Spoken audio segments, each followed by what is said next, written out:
My father had told us about his dream house in the letters he had sent to my mother from El Otro Lado. The house was made of brick, with a shiny concrete floor and tall, wide windows to let in the sunlight. The walls were painted the color of Mommy's blue eyeshadow, and it had 3 rooms.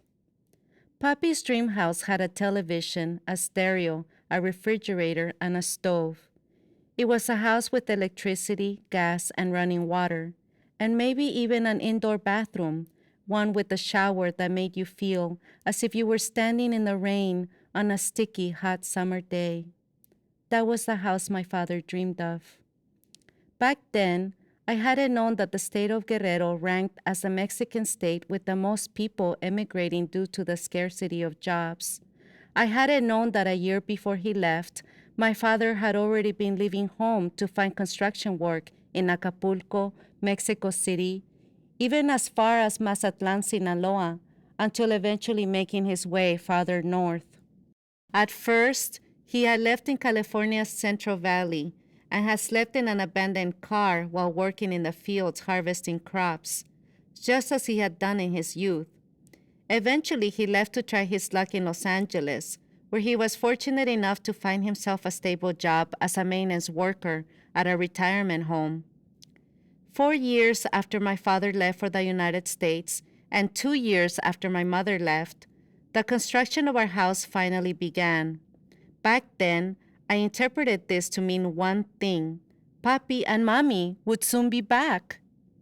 Early one morning, the construction workers came to tear down the outhouse and the shack in which I was born. Both the shack and the outhouse were made of bamboo sticks, so it didn't take long to get rid of them. I stood there watching, feeling sad that my little shack was being destroyed. Mago put her arm around me and said, "Just think about what is going to be built right there on that spot." The workers returned the next day and the day after and the day after and began to lay the foundation, and after that, the walls. As soon as school let out, Mago, Carlos, and I would run down the hill to help out as much as we could. Abuelo Augurio handed each of us a bucket, and we carried bucketfuls of gravel and mortar. Carlos worked especially hard. He liked working side by side with Abuelo Augurio. He wanted our grandfather to be proud of him for being quick and steady, not like us girls who were too slow and clumsy with the bricks and the buckets of mortar. But Abuelo Augurio didn't pay much attention to Carlos. We scraped our fingers carrying bricks. At night, we couldn't sleep from being so sore. But every day we put all our energy into building our house, and when our fingers hurt too much, or our knees wanted to buckle from under us as we carried buckets of wet mortar to the bricklayers, we would tell ourselves that the faster we worked, the faster we would have a family again. That thought gave us strength. But it wasn't long before the workers stopped coming. By the time February came to an end and Carlos turned 9, the workers were nowhere in sight. Abuela Vila said our parents had no more money, so the house had to wait.